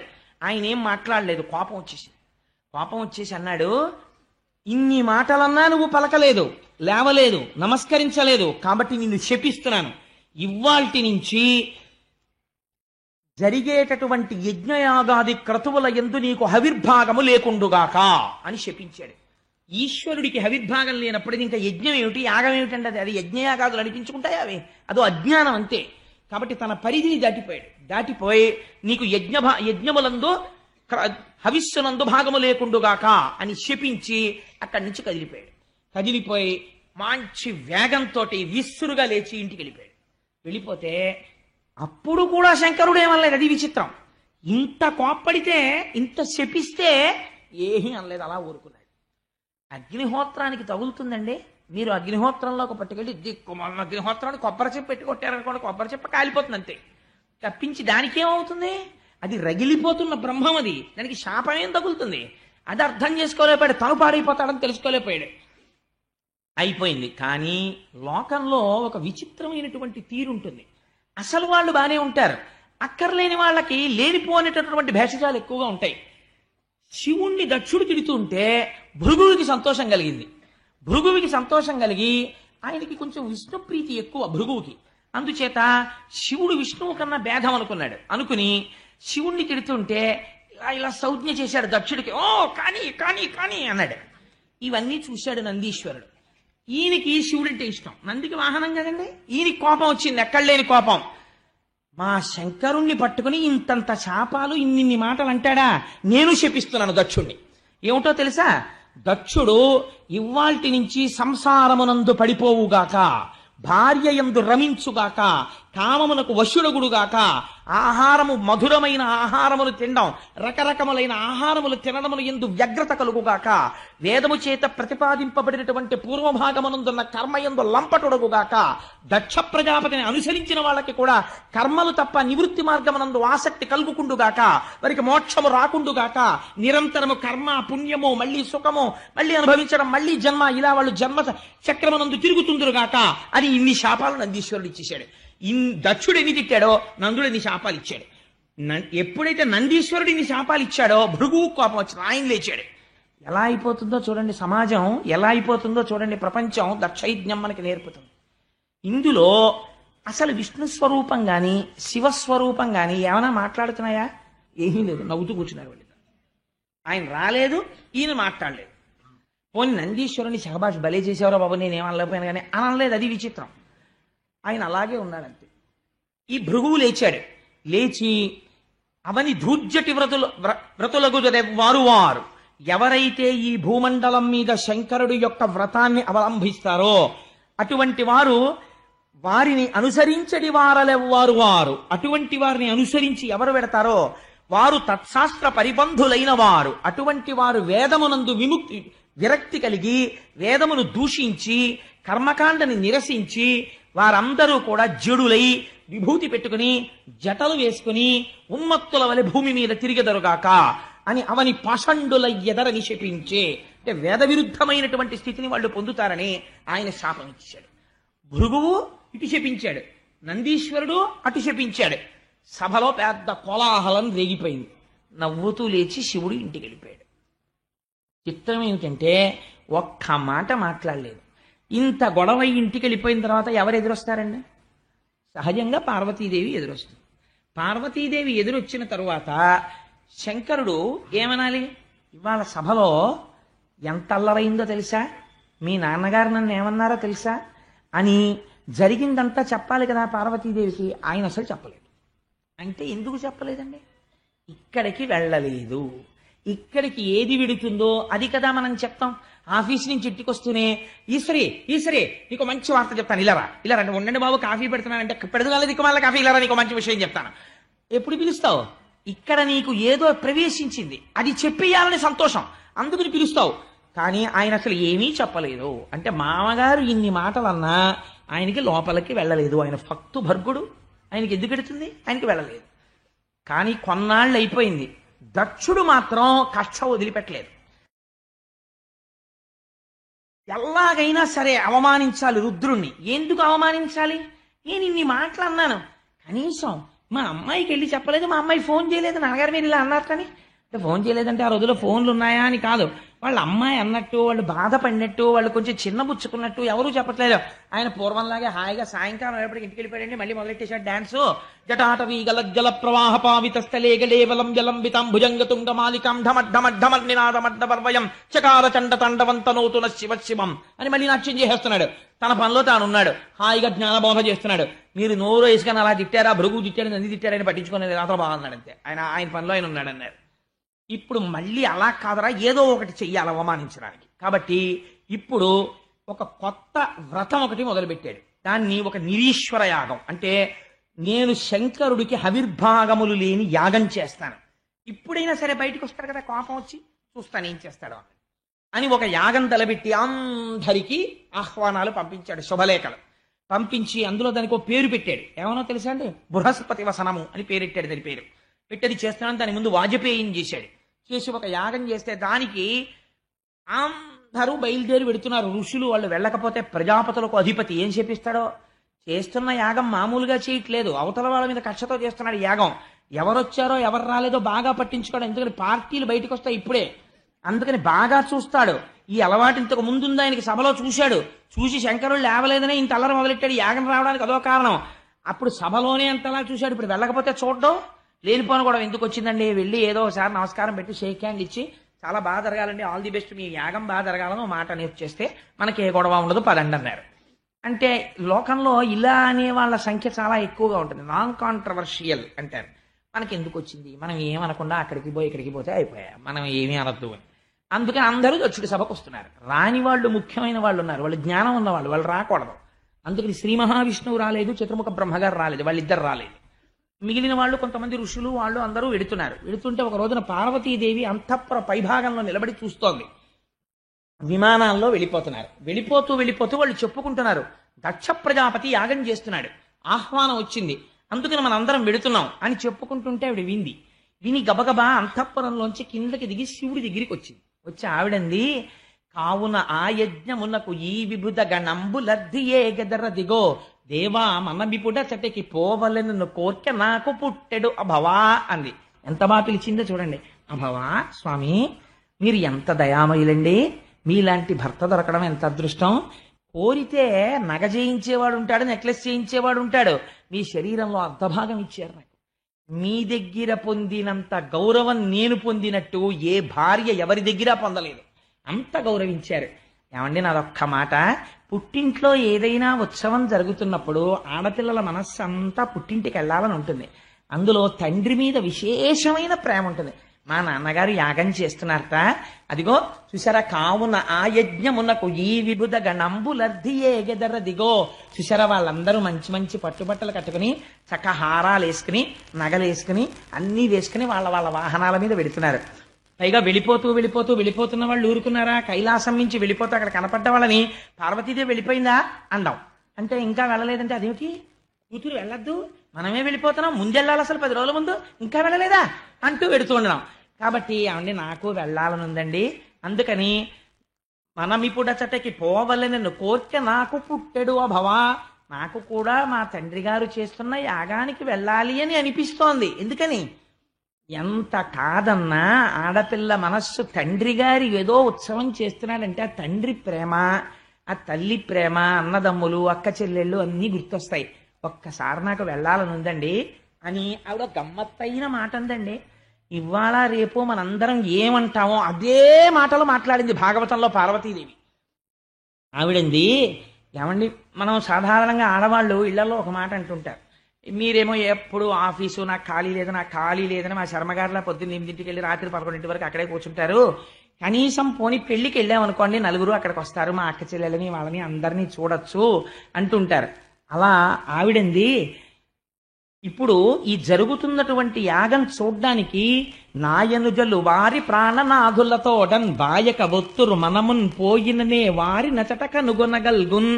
ఏమండి మనం కూడా విడితే మీరు ఎప్పుడు తపస్సన వాక్కుని ఉంటారు, మీరేమో ఏమీ పట్టించుకోరు. కానీ కనీసం ఇప్పుడు వెళ్తే మా 15 మంది అక్క చెల్లెళ్ళు వస్తారు, మా పిన్నులు వస్తారు, మా అమ్మ మా తమ్ముళ్ళు అందరూ ఉంటారు కదా, మా నాన్నగారిని చూసి ఎన్నాళ్ళయిందో ఒక్కసారి చూసొద్దాం అనిపిస్తోందండి, వెళదాం అంది. అనేటప్పటికీ శంకరుడు ఇలా చూశాడు, ఆహ్వాన పత్రాలు వాళ్ళందరికీ వెళ్ళాయి, వీళ్ళకి ఆహ్వాన పత్రం రాలేదు. కాబట్టి వెళ్ళచ్చా, అల్లుడు గారంటే ఎలాంటిది, ముందు పిలవాలి, పిలుపుకు గౌరవం ఉంది. పిలుపు అనేటటువంటిది ఒక ఉత్సవం జరుగుతున్నప్పుడు ఎలా పడితే అలా పిలవడానికి వీల్లేదు, దానికి ఒక మన్నన ఉంది, ఒక మర్యాద ఉన్నది. ఆ మర్యాద పాటించాలి, ఇంటికి వెళ్ళి గౌరవంగా ఆహ్వానించాలి. అంతేగాని ఏదో దిక్కుమాలాన్ని పిలిచినట్టుగా పిలవడం అనేటటువంటిది మంచి పద్ధతి కాదు. దానికి ఒక గౌరవంతో గౌరవ పురస్సరంగా పిలవాలి, ఏదో తప్పనిసరి పరిస్థితి అయితే వేరు. సరే, అందుచేత ఆ పిలిచేటప్పుడు మనకి రాలేదు కదా ఆహ్వానం అన్నట్టుగా చూస్తున్నాడు శంకరుడు. మరి వాళ్ళందరికీ ఎలా తెలిసింది ఆహ్వానాలు వెళ్ళాయి కదా, మన ఎవరు పిలిచారని విడదాం అని చూస్తున్నాడని పసిగట్టేసింది. ఆయన మనస్సు తెలియని ఇల్లాలా మా తల్లి. అందుకని ఆవిడంది, ఏమండి పిలవలేదు అందుకే కదా మనం వెళ్ళకూడదు అన్నట్టుగా మీరు చూస్తున్నారు, అనయము పిలవకయుండన్ చన అనుచిత మందువేని జనకు గురు సుహృత్ జననాయక గేహములకు చనుచుందురు పిలవకున్న సజ్జనుల ధిప. ఎంత గొప్ప మాట చెప్పిందో చూడండి. ఏమండి పిలుపు అనేది ఎవరెవరి దగ్గర నుంచి వస్తే మాత్రమే వెళ్ళాలో తెలుసా, మిగిలిన వాళ్ళు పిలిస్తే వెళ్ళాలి. కానీ కొంతమంది పిలవకపోయినా వెళ్ళి తీరాలి. అలా ఎవరెవరిళ్ళకి వెళ్ళాలో తెలుసా? అనయము పిలవకయుండం సమ అనుచితమందువేమి. పిలవకుండా మనం ఎలా పెడతాం పార్వతి అంటారేమో స్వామి. వెళ్ళొచ్చు. ఎక్కడెక్కడికో తెలుసా? జనక తండ్రి గారింటికి పిలవకుండానే ఆడపిల్ల వెళ్ళొచ్చు. ఎందుకంటే చతుర్థి విభక్తి వేసి కన్యాదానం చేయడు, అందుకని వెళ్ళొచ్చు. జనక గురువు గారింటికి పిలవకపోయినా వెళ్ళవచ్చు, వెళ్ళి గురువుగారి దర్శనం చేసుకుని రావచ్చు. సుహృత్ మంచి స్నేహితుడు, మనసెరిగినటువంటి స్నేహితుడు. ఆ సుహృత్ అనిపించుకోవాలి అంటే ఆయన మన్నేం పిలవలేదు కదా మనం వెళ్ళక్కర్లేదు అనకూడదు. ఎప్పుడో అప్పుడు ఒకసారి వెళ్ళి చూసి వస్తూ ఉండాలి స్నేహితుడిని. అందుకని సుహృత్. జననాయక రాజుగారి ఇంటికి వెళ్ళి రావచ్చు. రాజుగారు పిలవలేదు కాబట్టి మనం వెళ్ళలేదు అనకూడదు, రాజు ఇంటికి వెళ్ళాలి. సుహృత్ జననాయక గేహములకు చనుచుందురు పిలువకున్న సజ్జనుల విప. ఎంత గొప్ప మాట జోడించిందో చూడండి. సజ్జనులైన వాళ్ళు పిలవకపోయినా పెడతారు ఇక్కడికండి. అంటే ఇప్పుడు వెళ్ళకపోతే పిలుపు లేదని నువ్వేమైపోతావు? కాబట్టి మనం వెళ్ళొచ్చు అండి. ఆవిడ తెలివి తక్కువదండి, ఆవిడ మహాతల్లి, ఆవిడ సాక్షాత్ విద్యాస్వరూపిణి. శంకరుడు తక్కువడా? ఆయన అన్నాడు, పార్వతి నువ్వు చెప్పినది యథార్థమే. పుట్టింటికి పిలుపు లేకపోయినా కూడా ఉత్సవం జరుగుతున్నప్పుడు ఆడపిల్ల వెళ్ళవచ్చు, ఆ అధికారం ఉంది. కానీ నేను కూడా ఒక మాట చెప్తాను విను. కుటిల బుద్ధులైన కుజనుల ఇండ్లకు ఆర్యులే గవారనాదరమున కొమలు ముడులు వేయిచి భూరిరోషాక్షులై చూతురది యుగా కసుదతి వినుము. ఎంత గొప్పగా చెప్పాడండి నిజంగా. కుటిల బుద్ధులైన కుజనుల ఇండ్లకు ఆర్యులే గవారనాదరమున. కొంతమంది పుట్టుకతో విద్య ఉంటుంది, ఐశ్వర్యం ఉంటుంది, రూపం ఉంటుంది, పాండిత్యం ఉంటుంది, అన్నీ ఉంటాయి. లేనిదేది అంటే అటువంటి వారి దగ్గర ఉండవలసినటువంటి ప్రేమ ఉండదు, ఉండవలసినటువంటి సుహృద్భావం ఉండదు. ఎప్పుడూ వైషమ్యాన్నే చూస్తుంటారు. అవతల వాణ్ణి ఎలా కించపరిచి మాట్లాడదామా అనే చూస్తారు, గుణములు చూడరు. సందర్భం వచ్చింది కాబట్టి నీకు చెప్పేస్తున్నాను పార్వతి. ఇతపూర్వం మీ తండ్రి గారు నన్ను ఒక సభలో అవమానం చేసి మాట్లాడారు, బాణముల వంటి మాటలు ప్రయోగం చేశాడు. దానికి అంతటికీ కారణం ఏమిటి? నేను లేచి నిలబడలేదు అని ఆయన అనుకున్నాడు. కానీ అసలు జరిగిన యథార్థం నేను చెప్తాను విను పార్వతి అన్నాడు. మీరు ఎప్పుడైనా పురాణంలో చూడండి, అసలు పార్వతీదేవికి చెప్పనిది శంకరుడు బయట చెప్పడు. పార్వతీదేవి అడుగుతుంది మనందరి తరపున, పార్వత్యువాచ అని పార్వతీదేవి అడుగుతుంది. అప్పుడు శంకరుడు దానికి జవాబు చెప్తాడు. శ్రీరామ రామ రామే తిరమే రామే మనోరమే. అది కూడా అలాగే వచ్చింది శివుడు చెప్తేనే. జ్ఞానం అంతా శివుడి వైపు నుంచే వస్తుంది లోకంలోకి. అందుకని ఇప్పుడు నీకొక నిజం చెప్పేస్తున్నాను. మీ తండ్రి గారు అలా మాట్లాడారు, దానికి అంతటికీ కారణం నేను నమస్కరించలేదని. ఒక యథార్థం చెప్తున్నాను చూడు. దేహభ్రాంతి కలిగినటువంటి వాడు తను వస్తున్నప్పుడు తన శరీరమునకు నమస్కారం చెయ్యాలని కోరుకుంటాడు. కానీ ఆత్మస్థితిగతుడైనటువంటి వాడు అంతటా నిండి నిబిడీకృతమైనటువంటి వాసుదేవుడే లోపల నడిచొస్తున్నాడు అనుకుని ఆ బ్రహ్మమునందు రమిస్తున్నవాడు ఆ వాసుదేవ దర్శనం చేసుకుని అలాగే ఉండి ఆ వాసుదేవుడికే తన మనస్సులో నమస్కారం చేస్తాడు. నేను అలా చేశాను మీ నాన్నగారికి. కానీ వారు దేహబుద్ధి ఎందున్నారు, తన శరీరానికి లేచి నిలబడి నమస్కారం చేయలేదనుకుంటున్నారు. కాబట్టి వారికి నా స్థాయి తెలియలేదు. కాబట్టి వారు ఎప్పటికీ కూడా నా యందు అనుకూల్యముతో ఉండరు. కాబట్టి ఇప్పుడు మనం విడితే ఏమవుతుంది? కుటిల బుద్ధులైన కుజనుల ఇండ్లకు ఆర్యులే గవారనాదరమున. ఎలాగో అలా అవమానించాలి. అందుకని ఏం చేస్తారు? బొమలు ముడులు వేయించి తలుపు తీసి అసలు పలకరించరు, అసలు మాట్లాడరు. అంతకన్నా అవమానం ఏముంటుంది? ఒక బంధువుల ఇంటికి మీరు వెడతారు, ఎంతో సంతోషంగా వెడితే అసలు మిమ్మల్ని పలకరించరు, మీతో మాట్లాడరు, ఊళ్ళో వాళ్ళని కూర్చోబెట్టి వాళ్ళతో మాట్లాడుతుంటారు. అప్పుడు మీ మనస్సు ఎలా ఉంటుంది? చిన్నబుచ్చుకుంటుంది. ఎట్రా అంత దూరం నుంచి వచ్చాం, కనీసం అయ్యో ఎప్పుడు బయలుదేరావు, ఎప్పుడు వచ్చావు, కాఫీ తాగేవా అని కూడా అడగలేదు. ఆఖరికి అరగంటో గంటో చూసి చూసి చూసి చూసి మీరే బాగుండదని మీరేదో మాట పలకరిస్తారు, విననట్టుగా అంతే, అవును అలాగే అలాగే అని వదిన అని మళ్ళీ ఇటువైపుకి తిరిగి ఎవరో ఊళ్ళో వాళ్ళతో మాట్లాడుతుంటారు. అప్పుడు మీ మనస్సు ఎలా ఉంటుంది? చాలా బాధగా ఉంటుంది. ఇవి శివుడు చెప్పాడండి, నా సొంతంగా చెప్పట్లేదు. ఆర్యులేగ వారనాదరమున. కోటేశ్వరరావు అబద్ధాలు చెప్పారంటే మీరు భాగవతం వెళ్ళి చూడండి కావాలంటే.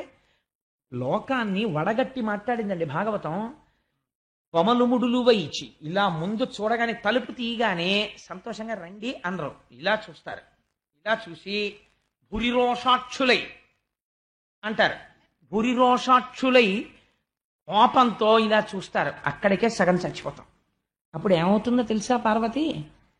పైగా అదియుగా అకసుదితి ఇదియు వినుము. ఇంకా జరిగేది ఏమిటో నేను చెప్తాను విను. వాళ్ళు ఎంత దారుణమైన మాట మాట్లాడతారు, ఎంత అవమానిస్తారంటే దాని వలన రాత్రి నిద్ర పట్టదు. ఇంటికొచ్చి నీ ఇంట్లో నీ మంచం మీద నువ్వు పడుకుంటే ఆ మాటలే శూలాల్లా గుచ్చుకుంటుంటే నిద్రపోక కన్నులంబట నీరొస్తుంది. కాబట్టి బంధువైనా సరే ఆదరణ లేనివాడైనప్పుడు వాడు ఎంత గొప్పవాడైనా వాడి గడప తొక్కకుండా ఆర్యులు ఉండవచ్చు. అంతకన్నా దూరపు బంధుత్వం ఉన్న వాళ్ళ ఇంటికి వెళ్ళు, దగ్గర బంధుత్వమైన వాళ్ళ ఇంటికి వెళ్ళక్కర్లా. ఎందుకు వెళ్ళక్కర్లా? వాళ్ళకి మర్యాద తెలియదు, ప్రవర్తన తెలియదు, అందుకని వెళ్ళక్కర్లేదు నువ్వు. ఆర్యులే ఇది భాగవతం చదువుకున్న వాడైతే అలా వెళ్ళకపోతే వాడు ఎందుకు తప్పు పట్టడానికి వీల్లేదు. వీడు మా ఇంటికి రాడు అక్కడికి వెడతాడే అని అడగడానికి వీల్లేదు. నీ ప్రవర్తన మార్చుకో, వాడు వస్తాడు నీ ఇంటికి. ఈ శంకరుడు చెప్పిన తీర్పు. అందుకని నా సొంత అన్నదమ్ముడు ఒక ఊరిలో ఉండి, అన్నదమ్ముడైతే మళ్ళీ నీతి వేరు. తనకి పెదతండ్రి పినతండ్రి పిల్లలు ఉన్న ఊళ్ళోనే దూరబంధు ఉన్నారనుకోండి, పెదతండ్రి పినతండ్రి పిల్లలకి మర్యాద తెలియనప్పుడు నువ్వు దూరబంధు ఇంటికి వెళ్ళొచ్చు, తప్పులేదు. ఎందుచేత కుటిల బుద్ధులైన కుజనుల ఇండ్లకు వార్యులేక వారనాదరమున బొమలు ముడిలు వేయిచి భూరి రోషాక్షులై చూతురదియు కాక ఇది ఇసురతి వినుము. శంకరుడు నిర్దాక్షిణ్యంగా తీర్పు చెప్పాడు. అందుకని మనం వెళ్ళకూడదు పార్వతి. ఇంకొకటి చెప్పనా? ఇను ఉత్కృష్టుండకు దక్షుని సుతలలో ప్రియసుతవైనను నా అనుబంధముచే జనకునిచే పూజబడయ జాలవు తరుణి. నువ్వు దక్ష ప్రజాపతి యొక్క కుమార్తెలలో చాలా ఇష్టమైన పిల్లవి. ఎందుకని కడగొట్టున 16వ దానిగా పుట్టావు. కలశ పాధోరాశి గర్భవీ చిమ తల్లి కడుపార నెవ్వాని కన్న తల్లి అంటారు. తల్లికిట ఆఖరణ పుట్టిన పిల్లలంటే చాలా సంతోషంగా ఉంటుందట. తండ్రికి పైన పుట్టిన వాడంటే ఇష్టం ఉంటుంది, రామాయణంలో చెప్తారు. అందుకని ఆఖరణ పుట్టినటువంటి దానివి కాబట్టి సహజంగా మీ తల్లికి మీ తండ్రి గారికి కూడా నువ్వంటే ఇష్టమే. కానీ నేను చెప్తున్నాను చూడు, నీ యందు ప్రీతి ఉండవచ్చు, కానీ ఇవాళ నువ్వు దక్షుడి కూతురిగా ఆయన చూడడం.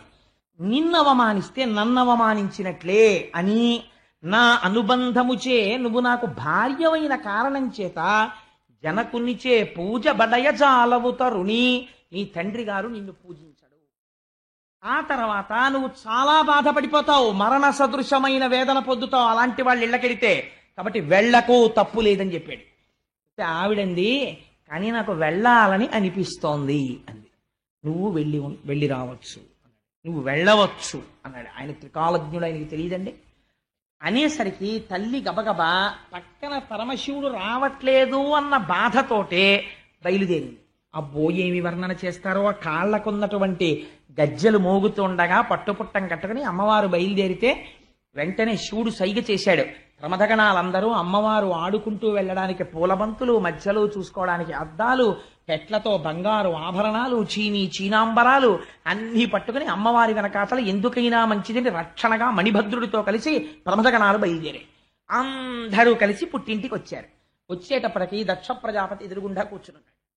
దక్ష ప్రజాపతి పరివారం అంతా కూర్చునున్నారు. ఆ యాగం దేనికోసం చేస్తున్నాడు? శివుణ్ణి అవమానించడానికే చేస్తున్నాడు. వృషభవాహనం దిగి పార్వతీదేవి ఇంట్లోకి వస్తోంది. ఏ తల్లి అనుగ్రహం ఉంటే పసుపు కుంకాలు నిలబడతాయో, ఏ తల్లి అనుగ్రహం ఉంటే ఐశ్వర్యం వస్తుందో అటువంటి తల్లి నడిచి వస్తోంది తన కూతురై దాక్షాయణి అని పేరు పెట్టుకుని. లేవలేదు, పలకరించలేదు. పలకరించకపోతే పోతనగారు అంటారు, ఆ తల్లి ఇంత కష్టపడి వెడితే చనుదించిన యమ్మగువను జననియు సోదరులు తప్ప సభలోని వారెవ్వరు దక్షుని భయము వలన అనయము పలుకరింపరైరి మహాత్మా. కనీసం ఆ దక్ష ప్రజాపతి యొక్క భార్య, అక్క చెల్లెళ్ళు తప్ప, అన్నదమ్ములు తప్ప దక్షుడు ఏమా వచ్చావా అని కూడా అనలేదు. ఇంత ప్రేమగా చూసే తండ్రి అమ్మ నువ్వు వచ్చావా అమ్మ రా అని అనలేదు. ఇది ఇక్కడ భర్తని నిందించాడు. తను వచ్చింది, అమ్మ వచ్చావా అని కూతురు మీద ప్రేమ చూపించలేదు. చాలా బాధపడింది. ఆ తల్లి వచ్చింది, పిన్నులు వచ్చారు, అన్నదమ్ములు వచ్చారు, పలకరించారు. సభామంటపంలోకి వెళ్ళింది, ఒక్కళ్ళు ఆవిడ్ని పలకరించలేదు. ఎందుకు పలకరించలేదు? దక్షుని భయము వలన. ఎవరు పలకరిస్తే ఏం చెప్పిస్తాడో, అవమానించడానికే కదా చేస్తున్నాడు యాగం. అందుకనే తీరా వెళ్ళి ఎంతంత పాపం మూట కట్టుకుంటారో చూడండి. ఎవ్వరూ పలకరించకపోతే ఆవిడ చాలా ఖేదం పొందింది. ఆఖరికి యాగమంటపంలో అమ్మ అలా కూర్చో అని అనలేదు. అనకపోతే మణిభద్రుడు అన్నవాడు చూశాడు, అమ్మవారు ఉగ్రమైన తేజస్సుతో చూస్తోంది. సమస్త బ్రహ్మాండములను కాల్చేస్తుందా అన్నట్లు. ఇప్పుడు చూశాడు. చూసి విచ్చుకత్తులు పైకి తీశారు. చంప అవతల పారేస్తాం దక్షుణ్ణి అన్నారు. అమ్మవారి కోపం. అమ్మవారు వారించింది, చంపకండి అని పిలిచింది. దక్షుణ్ణి ఇలా రా అంది. వచ్చాడు, నిలబడ్డాడు. ఏమిరా నీ అహంకారం? నీ చిత్తం వచ్చినట్టు కూశావా పరమశివుణ్ణి పట్టుకుని? ఇప్పుడు చెప్తున్నాను నీకొక మాట. పరగచితాస్తి భస్మ నృకపాలధరున్ ఉగ్రపరేత భూచరుండని పిశాచయుక్తుడని శర్వున మంగళగాతలంపరెవ్వరున్ మరి అవ్వాక్పతి ముఖ్యులం మహాత్ము పాద సరోజ రేణువులు సమ్మతి దల్పరె మస్తకంబులన్ అని అడిగింది. నువ్వు మాట మాట్లాడితే ఒక మాట చెప్తున్నావని నాకు తెలిసింది. ఎప్పుడు మాట్లాడినా పరగచితాస్తి భస్మ, బూడిద రాసుకుంటాడు, భూతప్రేతాలతో తిరుగుతాడు, శ్మశానంలో ఉంటాడని కారు కూతలు కూస్తున్నావు శంకరుణ్ణి ఉద్దేశించి. నీ హద్దు నువ్వు తెలుసుకున్నావా? నీకెప్పుడైనా తెలుసా ఎందుకు తిరుగుతాడో? శివుడు పైకి ఎంత అమంగళంగా కనపడతాడో లోపల ఎంత మంగళకరుడో ఎప్పుడైనా విచారణ చేశావా? ఓరి చేతకాని చవట, శివుడే అంత అమంగళకరుడైతే అవ్వాక్పతి ముఖ్యులం మహాత్ము చరణ సరోజములన్ సమ్మతి దల్పరె మస్తకంబులన్, ఏ చతుర్ముఖ బ్రహ్మ బొటనవేల్లోంచి నువ్వు పుట్టావో ఆ బ్రహ్మగారు పరమశివుడి యొక్క పాదరేణువుల్ని తల మీద చల్లుకుంటున్నాడు. నాకు శక్తి రావాలని. బ్రహ్మగారిని చూసేనా నీకు బుద్ధి రాలేదురా? ఇంకా ఎందుకు మాట్లాడుతున్నావు? శంకరుడి గురించి తక్కువ చేసి ఎందుకు మాట్లాడుతున్నావు? శివ అన్న మాట నోటి వెంట వస్తే కొన్ని కోట్ల జన్మలలో చేసినటువంటి మహాపాతకములు దగ్ధమవుతాయి. అటువంటి శివనామాన్ని పట్టుకుని తక్కువ చేసి మాట్లాడతావా? కవి పుష్పంబగు వద్వి మంచగు నాకూపారంబ భూమిస్థలంబగు శత్రుండతిమిత్రుడు విషము దివ్యాహారమౌ నెన్నగా అవనీ మండలి లోపలం శివ శివేచ్ఛాభాషణోల్లాసకిన్ శివ నీ నామము సర్వవశ్యకరమౌ శ్రీకాళహస్తీశ్వర అంటాడు దూర్జటి. శివనామం చెప్పుకున్న